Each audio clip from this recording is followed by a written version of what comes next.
हर हर महादेव।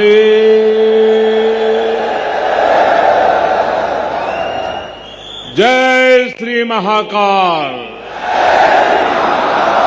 जय श्री महाकाल महाराज की जय। महाकाल महादेव, महाकाल महाप्रभु, महाकाल महारुद्र, महाकाल नमोस्तुते। उज्जैन की पवित्र पुण्य भूमि पर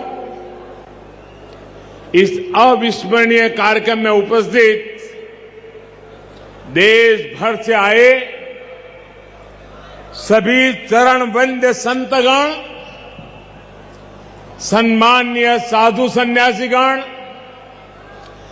मध्य प्रदेश के राज्यपाल श्रीमान मंगूभाई पटेल, छत्तीसगढ़ की राज्यपाल बहन अनसुईया उइके जी, झारखंड के राज्यपाल श्रीमान रमेश बैस जी, मध्य प्रदेश के मुख्यमंत्री भाई शिवराज सिंह चौहान जी, केंद्रीय मंत्रिमंडल के मेरे सहयोगी, राज्य सरकार के मंत्रीगण, सांसदगण, विधायकगण, भगवान महाकाल के सभी कृपा पात्र श्रद्धालुगण, देवी और सज्जनों, जय महाकाल।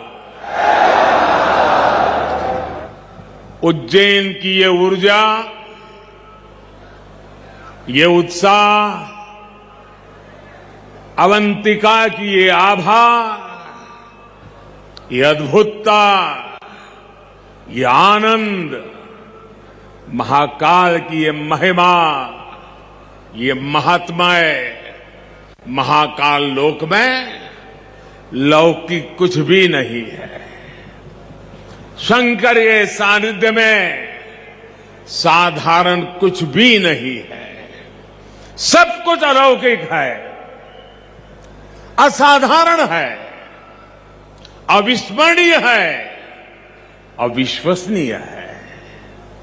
मैं आज महसूस कर रहा हूं, हमारी तपस्या और आस्था से जब महाकाल प्रसन्न होते हैं तो उनके आशीर्वाद से ऐसे ही भव्य स्वरूप का निर्माण होता है।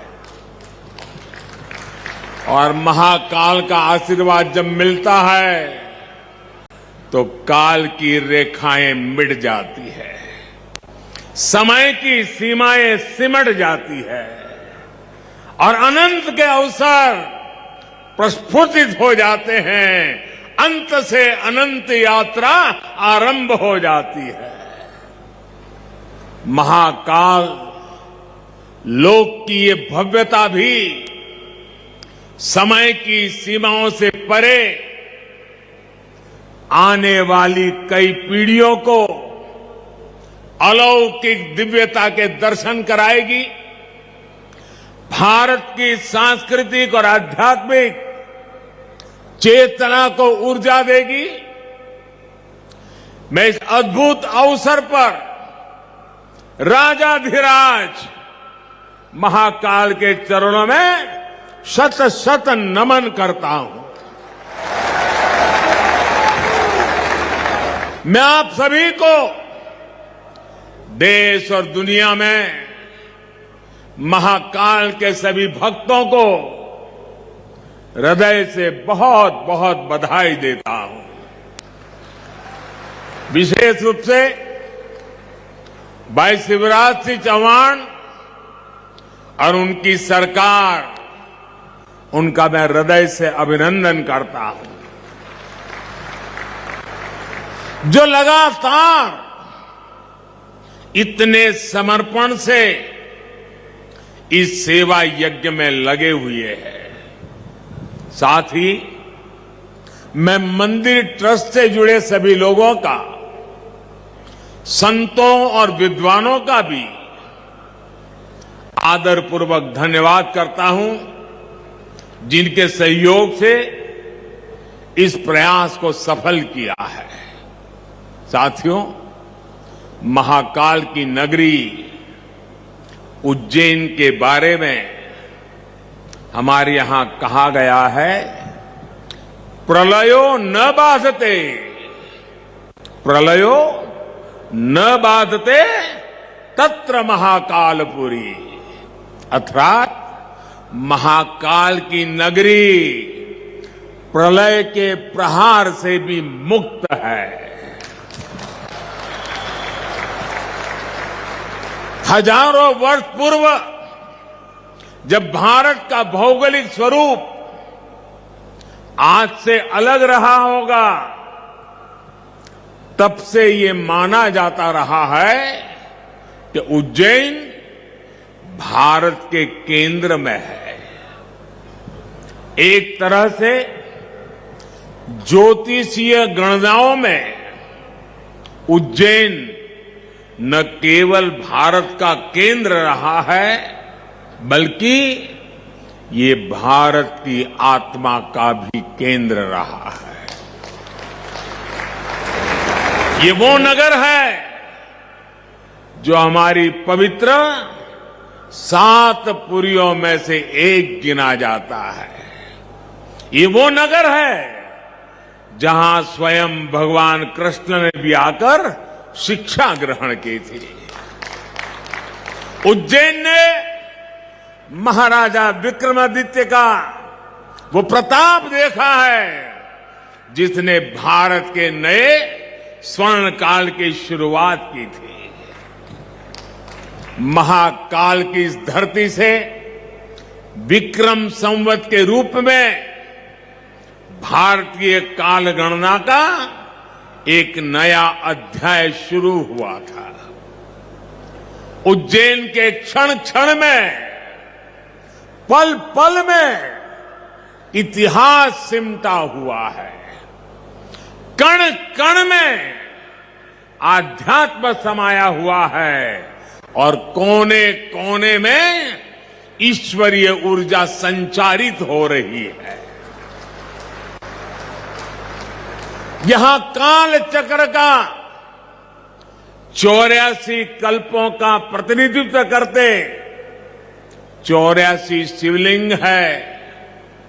यहां 4 महावीर है, 6 विनायक है, 8 भैरव है, 8 मातृकाएं हैं, 9 ग्रह है, 10 विष्णु है, 11 रुद्र है, 12 आदित्य है, 24 देवियां है और 88 तीर्थ है। और इन सबके केंद्र में राजाधिराज कालाधिराज महाकाल विराजमान है।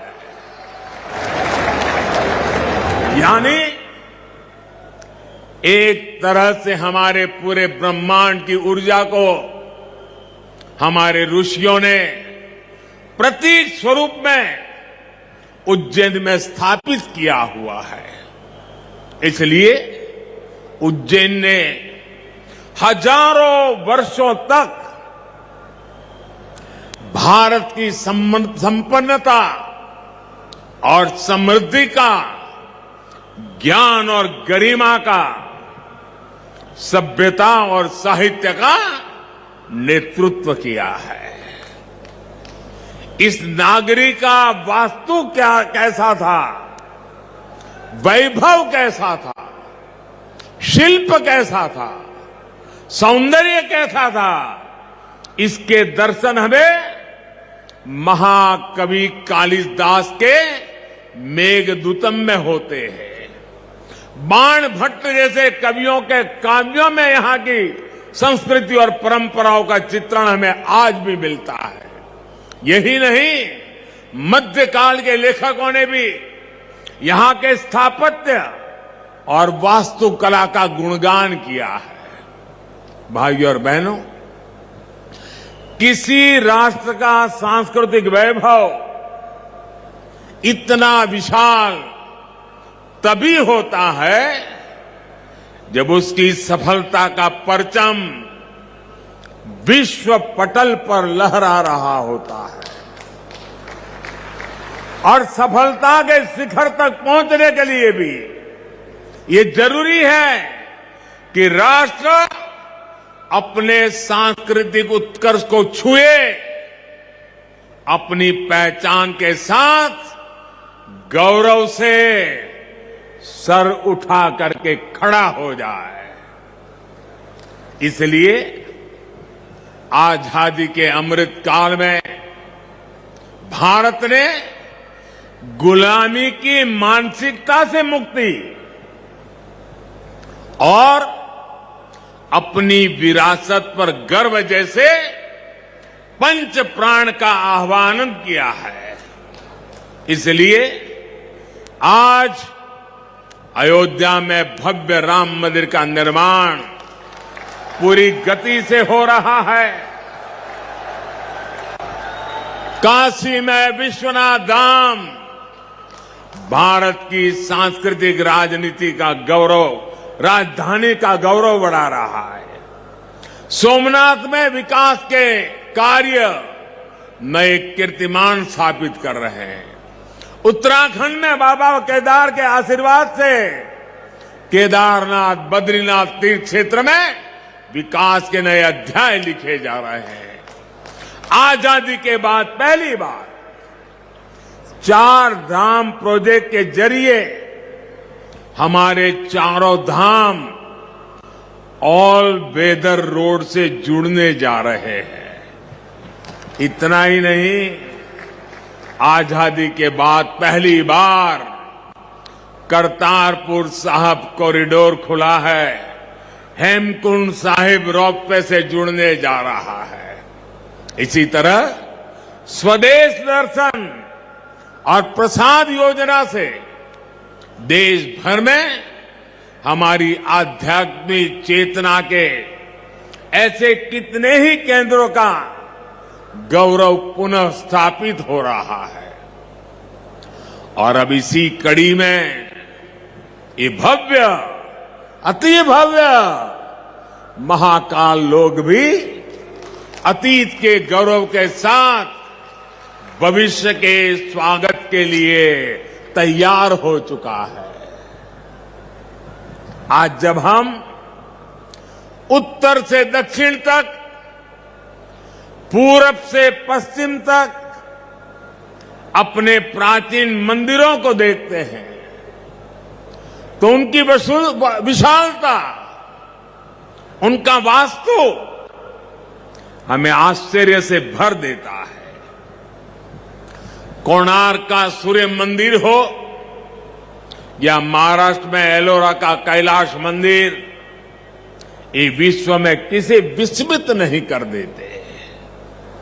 कोणार्क सूर्य मंदिर की तरह ही गुजरात का मोढेरा सूर्य मंदिर भी है, जहां सूर्य की प्रथम किरणें सीधे गर्भगृह तक प्रवेश करती है। इसी तरह तमिलनाडु के तंजौर में राजा राजचोल द्वारा बनाया गया ब्रह्मदेवेश्वर मंदिर है। कांचीपुरम में वरदराजा पेरुमल मंदिर है। रामेश्वरम में रामनाथ स्वामी मंदिर है। बेलूर का चन्नकेशवा मंदिर है। मदुराई का मीनाक्षी मंदिर है। तेलंगाना का रामप्पा मंदिर है।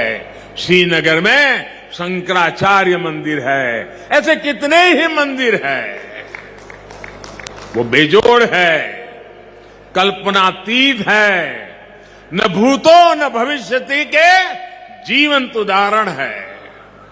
जब इन्हें देखते हैं तब सोचने को मजबूर हो जाते हैं, उस दौर में, उस युग में किस तकनीक से इन निर्माण हुए होंगे।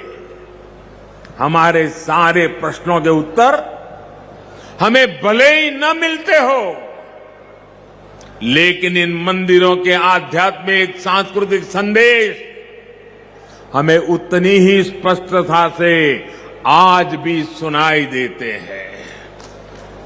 जब पीढ़ियां इस विरासत को देखती हैं, उसके संदेशों को सुनती हैं, तो एक सभ्यता के रूप में ये हमारी निरंतरता और अमरता का जरिया बन जाता है। महाकाल लोक में ये परंपरा उतने ही प्रभावी ढंग से कला और शिल्प के द्वारा उकेरी गई है।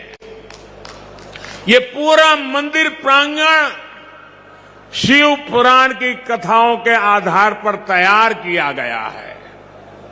आप यहां आएंगे तो महाकाल के दर्शन के साथ ही आपको महाकाल की महिमा और महत्व के भी दर्शन होंगे।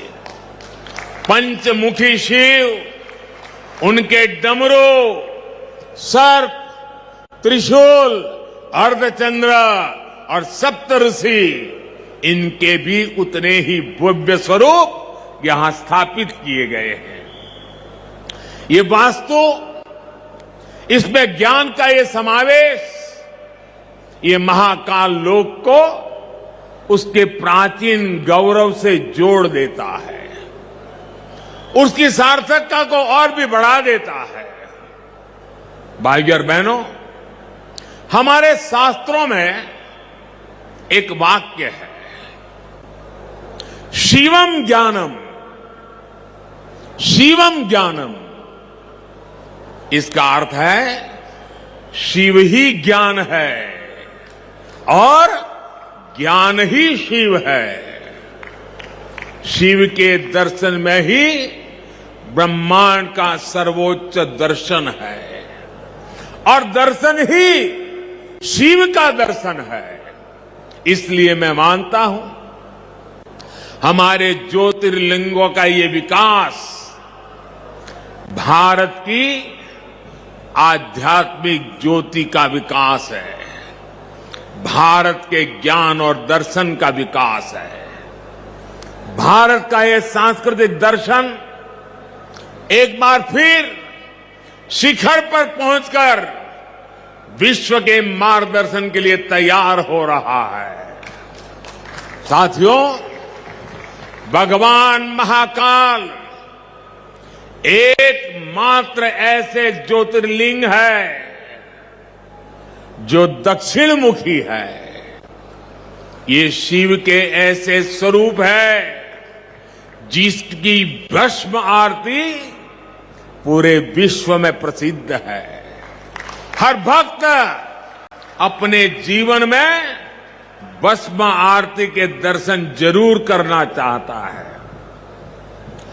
भस्म आरती का धार्मिक महत्व यहां उपस्थित आप सब संतगण ज्यादा गहराई से पता पाएंगे, लेकिन मैं इस परंपरा में हमें भारत की जीवटता और जीवंतता के दर्शन भी करता हूं। मैं इसमें भारत के अपराजेय अस्तित्व को भी देखता हूं, क्योंकि जो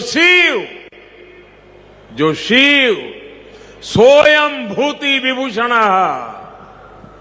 सोयम भूति विभूषण, अर्थात वस्त्र को धारण करने वाले हैं, वो सर्वाधिपः सर्वदा भी है, अर्थात वो अनस्व और अविनाशी भी है। इसलिए जहां महाकाल है वहां कालखंडों की सीमाएं नहीं है। महाकाल की शरण में विश्व में भी स्पंदन होता है। महाकाल के सानिध्य में अवसान से भी पुनर्जीवन होता है, अंत से भी अनंत की यात्रा आरंभ होती है। यही हमारी सभ्यता का वो आध्यात्मिक आत्मविश्वास है जिसके सामर्थ्य से भारत हजारों वर्षों से अमर बना हुआ है, अजरा अमर बना हुआ है। अब तक हमारी आस्था के केंद्र जागृत है, भारत की चेतना जागृत है, भारत की आत्मा जागृत है। अतीत में हमने देखा है प्रयास हुए, परिस्थितियां पलटी, सत्ताएं बदली, भारत का शोषण भी हुआ, आजादी भी गई। इल्तुतमिश जैसे आक्रमणकारियों ने उज्जैन की ऊर्जा को भी नष्ट करने के प्रयास किए। लेकिन हमारे ऋषियों ने कहा है, चंद्रशेखरम आश्रय, चंद्रशेखरम आश्रय मम किम करिष्यति व्ययम। अर्थात महाकाल शिव की शरण में अरे मृत्यु भी हमारा क्या कर लेगा। और इसलिए भारत अपनी आस्था के इन प्रामाणिक केंद्रों की ऊर्जा से फिर पुनर्जीवित हो उठा, फिर उठ खड़ा हुआ। हमने फिर अपने अमरत्व की वैसी ही विश्वव्यापी घोषणा कर दी। भारत ने फिर महाकाल के आशीष से काल के कपाल पर कालातीत अस्तित्व का शिलालेख लिख दिया। आज एक बार फिर आजादी के इस अमृत काल में अमर अवंतिका भारत के सांस्कृतिक अमरत्व की घोषणा कर रही है। उज्जैन जो हजारों वर्षों से भारतीय काल गणना का केंद्र बिंदु रहा है, वो आज एक बार फिर भारत की भव्यता के एक नए कालखंड का उद्घोष कर रहा है। साथियों, भारत के लिए धर्म का अर्थ है हमारे कर्तव्यों का सामूहिक संकल्प। हमारे संकल्पों का ध्येय है विश्व का कल्याण, मानव मात्र की सेवा। हम शिव की आराधना में भी कहते हैं, नमामि विश्वस्य हिते रतम एतम, नमामि विश्वस्य हिते रतम तम, नमामि रूपाणी बहुनी दत्ते।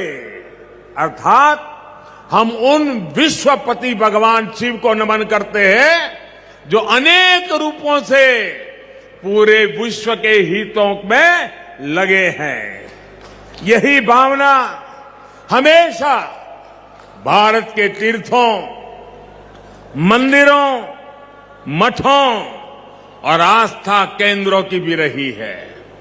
यहां महाकाल मंदिर में पूरे देश और दुनिया से लोग आते हैं। सिंहस्थ कुंभ लगता है तो लाखों लोग जुड़ते हैं। अनगिनत विविधताएं भी एक मंत्र, एक संकल्प लेकर एक साथ जुड़ सकती है। इससे बड़ा क्या उदाहरण क्या हो सकता है। और हम जानते हैं, हजारों साल से हमारे कुंभ मेले की परंपरा बहुत ही सामूहिक मंथन के बाद जो अमृत निकलता है, उसे संकल्प लेकर के 12 साल तक उसको क्रियान्वित करने की परंपरा रही थी। फिर 12 साल के बाद जब कुंभ होता था, फिर एक बार अमृत मंथन होता था, फिर संकल्प लिया जाता था, फिर 12 साल के लिए चल पड़ते हैं। पिछले यहां कुंभ के मेले में मुझे आने का सौभाग्य मिला था।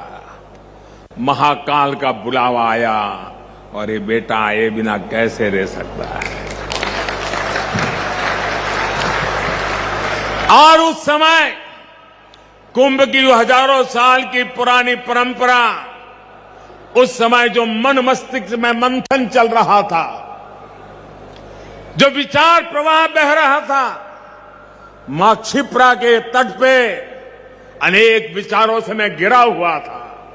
और उसी में से मन कर गया, कुछ शब्द चल पड़े, पता नहीं कहां से आए, कैसे आए, और जो भाव पैदा हुआ था वो संकल्प बन गया, आज वो सृष्टि के रूप में नजर आ रहा है। दोस्तों, मैं ऐसे साथियों को बधाई देता हूं कि जिन्होंने उस समय के उस भाव को आज चरितार्थ करके दिखाया है। सबके मन में शिव और शिवत्व के लिए समर्पण, सबके मन में क्षिप्रा के लिए श्रद्धा, जीव और प्रकृति के लिए संवेदनशीलता, और इतना बड़ा समागम विश्व के हित के लिए, विश्व की भलाई के लिए कितनी प्रेरणा यहां निकल सकती है। भाई और बहनों, हमारे इन तीर्थों ने सदियों से राष्ट्र को संदेश भी दिए हैं और सामर्थ्य भी दिया है। काशी जैसे हमारे केंद्र धर्म के साथ साथ ज्ञान, दर्शन और कला की राजधानी भी रहे। उज्जैन जैसे हमारे स्थान खगोल विज्ञान, एस्ट्रोनॉमी से जुड़े शोधों के शीर्ष केंद्र रहे हैं। आज नया भारत जब अपने प्राचीन मूल्यों के साथ आगे बढ़ रहा है, तो आस्था के साथ साथ विज्ञान और शोध की परंपराओं को भी पुनर्जीवित कर रहा है। आज हम एस्ट्रोनॉमी के क्षेत्र में दुनिया की बड़ी ताकतों के बराबर खड़े हो रहे हैं। आज भारत दूसरे देशों की सैटेलाइट भी स्पेस में लॉन्च कर रहा है। मिशन चंद्रयान और मिशन गगनयान जैसे अभियानों के जरिए भारत आकाश की वो छलांग लगाने के लिए तैयार है जो हमें एक नई ऊंचाई देगी। आज रक्षा के क्षेत्र में भारत पूरी ताकत से आत्मनिर्भरता की ओर आगे बढ़ रहा है। इसी तरह आज हमारे युवा स्किल हो, स्पोर्ट्स हो, स्पोर्ट्स में भी स्टार्टअप, एक एक चीज नई, नए स्टार्टअप के साथ, नए यूनिकॉर्न के साथ हर क्षेत्र में भारत की प्रतिभा का डंका बजा रहे हैं। और भाइयों बहनों, हमें भी याद रखना है, ये न भूले, जहां इनोवेशन है वहीं पर रिनोवेशन भी है। हमने गुलामी के कालखंड में जो खोया, आज भारत उसे रिनोवेट कर रहा है। अपने गौरव की, अपने वैभव की पुनर्स्थापना हो रही है और इसका लाभ सिर्फ भारत के लोगों को नहीं, विश्वास रखिए साथियों, महाकाल के चरणों में बैठे हैं, विश्वास से भर जाइए। और मैं विश्वास से कहता हूं, इसका लाभ पूरे विश्व को मिलेगा, पूरी मानवता को मिलेगा। महाकाल के आशीर्वाद से भारत की भव्यता पूरे विश्व के विकास के लिए नई संभावनाओं को जन्म देगी। भारत की दिव्यता पूरे विश्व के लिए शांति के मार्ग प्रशस्त करेगी। इसी विश्वास के साथ भगवान महाकाल के चरणों में मैं एक बार फिर सर झुका करके प्रणाम करता हूं। मेरे साथ पूरे भक्ति भाव से बोलिए, जय महाकाल, जय जय महाकाल, जय जय महाकाल, जय जय महाकाल, जय जय महाकाल, जय जय महाकाल,